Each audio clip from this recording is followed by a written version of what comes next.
What's going on, everybody? It's your boy E-Double here, aka Eric West, and we are here for another matchup of the Yu-Gi-Oh! Generation Next tournament here on the HomeBoiz channel, and we have Axel Brodie going up against Jesse Anderson. And so Axel Brodie is running the Volcanic deck, which is fire, pyro type monsters, and they like to do a lot of burn damage. And they focus around the spell card Blaze Accelerator. So you send a pyro monster from your hand to the graveyard that has 500 or less attack in order to destroy an opponent's monster. However, you cannot attack that turn. And by tributing this, you get the better version known as Tri-Blaze Accelerator, which doesn't have the attack point restriction and burns for 500 when you do this. And no, it's not once per turn because there aren't too many once per turn effects in the GX era. So Volcanic Shell, at the cost of 500 of your life, searches another Volcanic Shell while he is in the graveyard. Scatter Shot is really deadly because when he's sent to the graveyard by any means, burn 500, and if it was because of an accelerator card, send 2 more scatter shots from hand or deck to the graveyard and destroy all your opponent's monsters.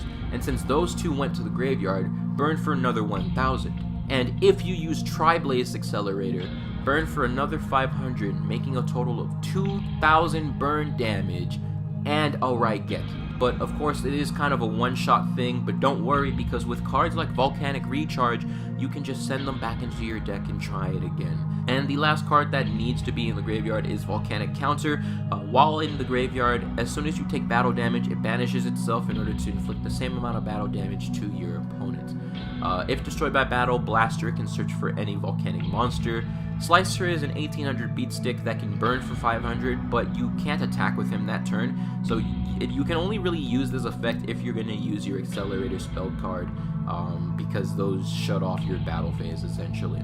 And the beautiful level 4 Volcanic Rocket can search for either Blaze Accelerator card from your deck or your graveyard, regardless of how Rocket was summoned. You have Volcanic Queen in this deck, which is like a 1 tribute Lava Golem. And this is actually interesting because your opponent can use Volcanic Queen to burn you also. And the other reason that this is interesting is because Axel Brodie never actually ran Volcanic Queen. It was used against him, but Volcanic Queen is supposed to be the representation of his mother who died in a car fire when he was a small child. And so that is why I put 2 copies of her in this deck. The boss monster for this deck, because every GX deck has to have a boss monster, and they're pretty wonky as far as summoning conditions and everything, but introducing Volcanic Doomfire. Summon by tributing your Tri-Blaze Accelerator. During your opponent's battle phase, all their monsters have to attack Doomfire, and whenever Doomfire destroys a monster by battle, he Raigekis your opponent and burns for 500 for each monster destroyed by this effect, which is absolutely nuts. And don't worry, it gets better because there is an easy way to summon him. Introducing the trap card Blaze Accelerator Reload. Now, this card takes over the name Tri-Blaze Accelerator while it's face up in your spell and trap card zone. And that's awesome because you can just use this guy instead of having to go through this process and searching or waiting for both of them to appear, and instantly go into your Doomfire if you so please. Now, instead of skipping your battle phase and destroying monsters, you get to once per turn discard a Volcanic in order to draw a card. So you will be going through your deck a lot quicker with this, and while in the graveyard you get to Foolish Burial somebody, giving you the possibility of scatter shotting your opponent while all 3 copies are still in your deck, which is just a fantastic move. None of the spell and trap card lineups are really too notable outside of that though. Most of them are just generic pyro or fire type support. There's Burial, which can recycle your 3 counters in case they end up being misused by you or your opponent maybe plays around them or something. There is Bonfire, which can search for any of your monsters that are level 4 or lower, and that is an amazing card. The only other notable card in this deck that I can think of would be Royal Firestorm Guards, which upon normal summon shuffles back 4 pyro monsters in your graveyard and lets you draw 2 cards, and that in itself is so amazing for this deck.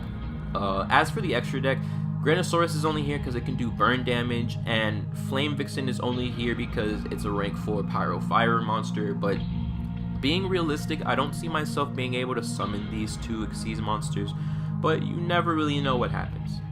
Now moving on to Jesse.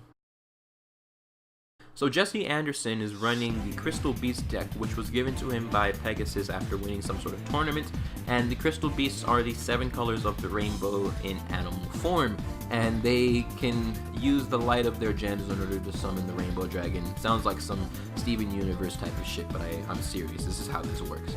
So upon summon, Pegasus can actually set a Crystal Beast from your hand, deck, or graveyard into your spell and trap card zone. And I'll refer to this as turning into a gem because that's what they did. And all Crystal Beasts turn into a gem whenever they're destroyed while they're on your field. And this is actually optional though. It's not like they just clog your back row. You can choose to let them go into the graveyard. Now Amber Mammoth can take an attack for you whenever your opponent is attacking another monster. Topaz Tiger increases by 400 during damage step whenever he attacks a monster. Cobalt Eagle takes a Crystal Beast card that's on your field and puts it onto the top of your deck. Amethyst Cat can attack directly for half damage. Emerald Tortoise can change a monster that attacked that turn on your field into face-up defense position. And Ruby Carbuncle, when special summoned, can special summon the other Crystal Beasts that are in your back row.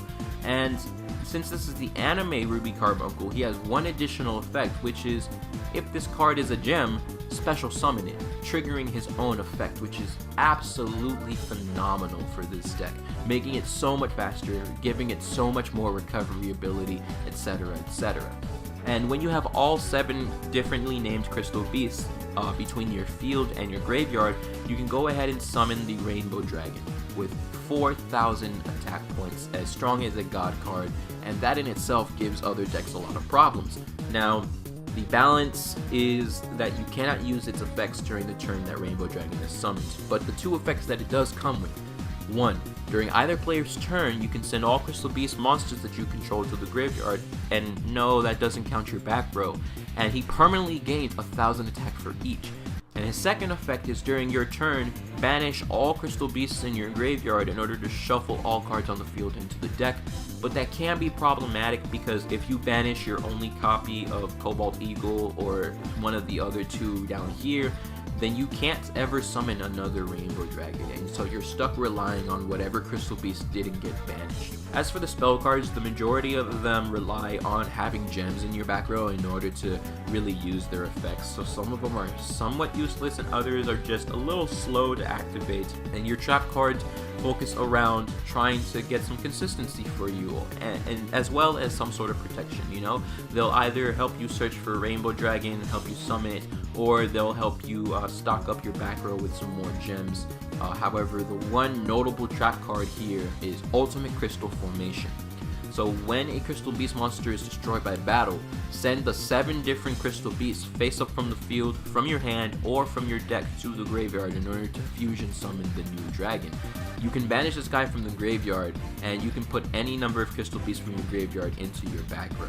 Now, the new fusion monster, Ultimate Crystal God Rainbow Over Dragon. And let's say Crystal, or Cobalt Eagle, is in your graveyard. You know, one of your 1-ofs is in your graveyard, and so your trap card is dead. Well, not to worry, because you can also summon your God Rainbow Over Dragon simply by tributing your Rainbow Dragon on your field, which is fantastic. And unlike Rainbow Dragon, you don't have to wait to use his effects. So you can banish a Crystal Beast in your graveyard in order to give him that much attack until the end of the turn. And you can also tribute this fusion summon card during either player's turn to shuffle all cards on the field into the deck, so you aren't losing your ability to summon another Rainbow Dragon later on.